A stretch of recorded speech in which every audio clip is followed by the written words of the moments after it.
भाई जो गुरु बचन पे डट गे, कट गे फंद 84 के। नशा नाश करता है। गुरुदेव कह रहे नशा करता है नाश। कैसे?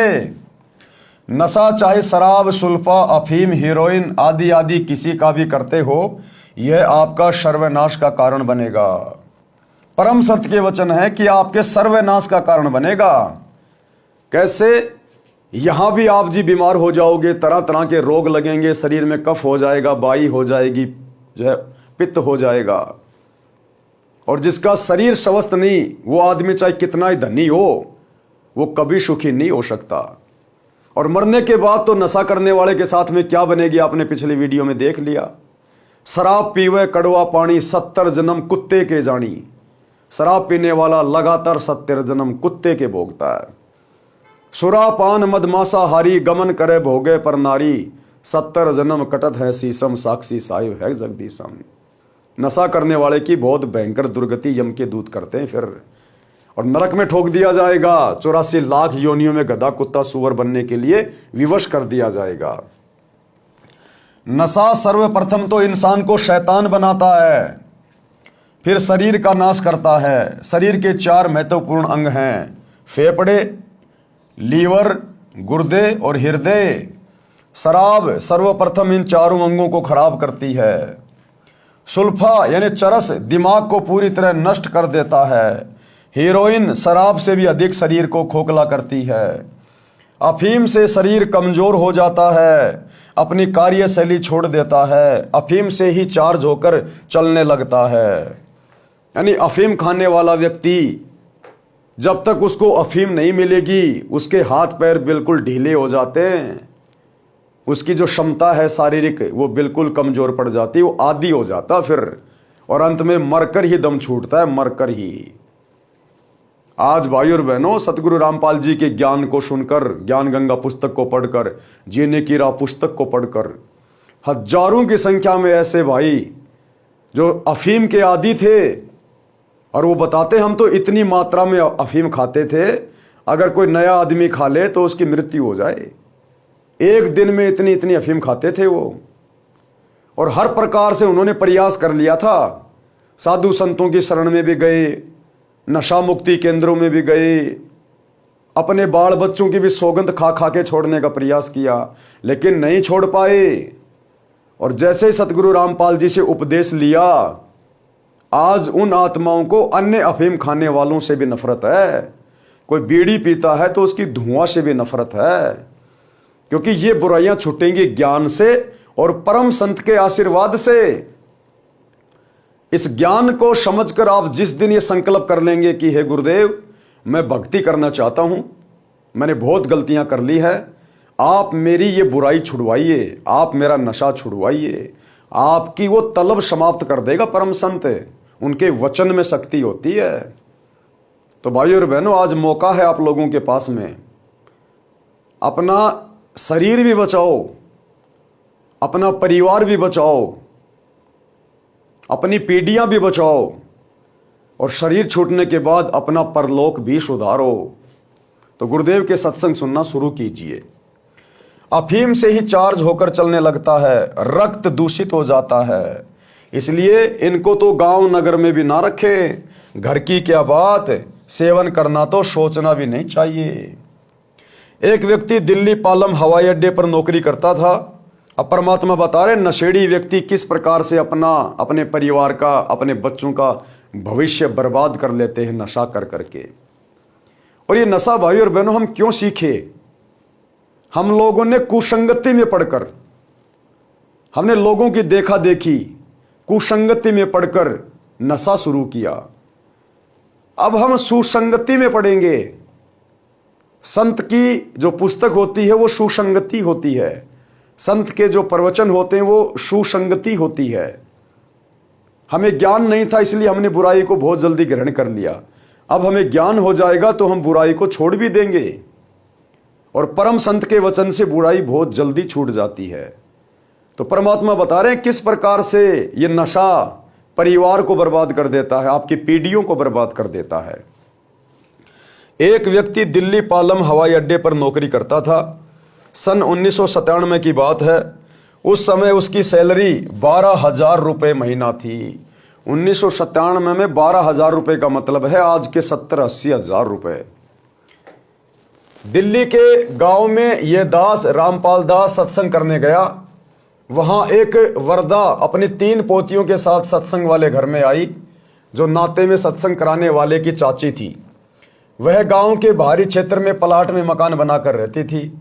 वह लड़का भी उसी का था जो दिल्ली हवाई अड्डे पर नौकरी करता था। बहुत शराब पीता था, घर की ठोर बिटोड़ा बना रखा था। पत्नी बच्चों को पीटता था क्योंकि उसका प्रतिदिन शराब पीकर आना, पत्नी ने टोका टाकी करनी, प्रतिदिन की महाभारत थी। पत्नी बच्चों को छोड़कर अपनी माँ के घर चली गई। दादी ने बच्चों को संभाला, फिर स्वयं जाकर अपनी पुत्र वधू को समझा बुझा कर लाई। उस रात्रि में वह बुढ़िया अपनी पुत्र वधू तथा पोतियों सहित आई थी। क्योंकि खुद के जेठ के घर पर सत्संग था, इसलिए आना पड़ा। सत्संग में प्रत्येक पहलू पर व्याख्यान देना होता है। पहले परमात्मा की भक्ति करने से लाभ तथा न करने से हानि बताई जाती है, जो पूरे विस्तार से बताई जाती है।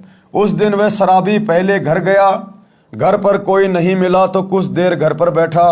फिर एक पड़ोसी ने बताया कि आपकी माताजी आपके ताऊ के घर पूरे परिवार को लेकर गई है, उनके यहाँ सत्संग हो रहा है, वही सबका खाना है। परमात्मा की करनी हुई, वह भी सत्संग में चला गया और सबसे पीछे बैठ गया क्योंकि शराब पी रखी थी। सत्संग वचन। अब गुरुदेव ने क्या सत्संग में कहा, क्या वचन फरमाए। सत्संग में बताया गया कि मानव जन्म प्राप्त करके जो व्यक्ति शुभ कर्म नहीं करता तो उसका भविष्य नरक बन जाता है। जो नशा करता है यह तो इंसान से राक्षस बनाता है। जो व्यक्ति पूर्व जन्म के पुण्य कर्मों वाले हैं, उनको इस जन्म में उन शुभ कर्मों के प्रतिफल में अच्छी नौकरी मिली है। देखो भाई और बहनों, सतगुरु रामपाल जी कोई सामान्य व्यक्ति, कोई सामान्य संत नहीं है। इस परमेश्वर ने शुरू में गांव में जाकर अपनी आत्माओं को अपनी शरण में लिया, उनकी दुखती रग के ऊपर चोट मारी। गुरुदेव का उस गांव में सत्संग करना, उस शराबी आत्मा को अपनी शरण में लेना था। उसके बच्चे सत्संग में आ गए। नौकरी से घर आने के बाद उसे पता चला कि बच्चे सत्संग में गए हैं। वो भी सत्संग में आ गया। आया था उन बच्चों को धमकाने के लिए, मारने के लिए कि मेरी इजाजत के बिना तुम चले कैसे गए। परंतु उसने देखा सत्संग हो रहा है, चलो सुन लेते हैं। सबसे पीछे बैठ गया क्योंकि शराब पी रखी थी। और परमात्मा ने वो सत्संग उसी के ऊपर किया, उसी के ऊपर कि भैया वर्तमान में ये जो थोड़ी बहुत जो सुख सुविधा प्राप्त है ना, छोटी मोटी कोई नौकरी वगैरह मिली हुई है, ये पिछले जन्मों की भक्ति के कारण है। तुम अपने पिछले जन्मों की कमाई वर्तमान में खा रहे हो। अगर वर्तमान में भक्ति नहीं करी और बुराइयां नहीं छोड़ी तो अगला जन्म तो छोड़ो, तुम्हारा ये जन्म ही अंत में नरक बन जाएगा, नरक। और अगले जन्म में तो फिर नरक में ठोके जाओगे, गधे कुत्ते की योनि में भेजे जाओगे। जिस प्रकार कोई किसान खेत में फसल पैदा कर रहा है और उसने फसल पैदा कर ली, 10 क्विंटल गेहूं हो गया, अपने घर में लाके उसने रख दिया और खा रहा है। अगली बार यदि वो फसल पैदा नहीं करेगा तो वो पिछली फसल को खाएगा, कोई दिक्कत नहीं आएगी। लेकिन फिर से यदि उसने अगली बार फसल नहीं बीजी खेत में, तो अगली बार क्या खाएगा? पूरा परिवार भूखा मरेगा, पूरा परिवार। क्योंकि जो पिछली बार बोया था वो तो वर्तमान में खा रहा है, और वर्तमान में यदि फिर से फसल नहीं बीजेगा तो अगले साल क्या खाएगा? तो जो व्यक्ति सत भक्ति नहीं कर रहा है, शास्त्रों के अनुसार भक्ति नहीं कर रहा है, भक्ति भी कर रहा है तो देखा देखी नकली, और वर्तमान में उसके बहुत अच्छे कार्य सिद्ध हो रहे हैं, बढ़िया नौकरी लगा हुआ है, बढ़िया परिवार है, तो वर्तमान में जो भी सुख सुविधा वो भोग रहा है वो तो पिछले जन्म की भक्ति के कारण वर्तमान में परमात्मा उसको दे रहा है। लेकिन वर्तमान में अगर सत भक्ति शुरू नहीं की, सतगुरु रामपाल जी की शरण में आके भक्ति शुरू नहीं की, तो अगले जन्म में क्या होगा? गधा कुत्ता सुअर बनाया जाएगा। फिर कौन उसको हवाई अड्डे पे नौकरी में रखेगा? कौन उसको 80,000 रुपये देगा? कहाँ उसके ऐसो आराम के साधन लाएगा वो। तो परमात्मा कहते हैं कि इंसान को भक्ति शुरू करनी चाहिए, भक्ति धन सबसे बड़ा धन है। तो परमात्मा ने उसी आत्मा के ऊपर सत्संग करना शुरू कर दिया और क्या कहा कि जो व्यक्ति पूर्व जन्म के पुण्य कर्मों वाले हैं उनको इस जन्म में उस शुभ कर्मों के प्रतिफल में अच्छी नौकरी मिली है। यानी वो पालम हवाई अड्डे पर बढ़िया नौकरी कर रहा था या फिर अच्छा कारोबार है। यदि वर्तमान में शुभ कर्म भक्ति व दान धर्म नहीं करोगे तो भविष्य के जन्मों में गधा कुत्ता सुअर बैल बनकर धक्के व गंध खाओगे। अगले जन्म में कुत्ता बन के फिर एक टूक रोटी के लिए घर घर डोलेगा, घर घर कोई टूक देगा तो कोई जूत देगा, खाना नहीं मिला तो खेतों में जाके गोबर खाएगा, टट्टी खाएगा। फिर जो आज मान रहा है कि मैं तो बहुत सुखी आदमी हूं और सत भक्ति वो कर नहीं रहा।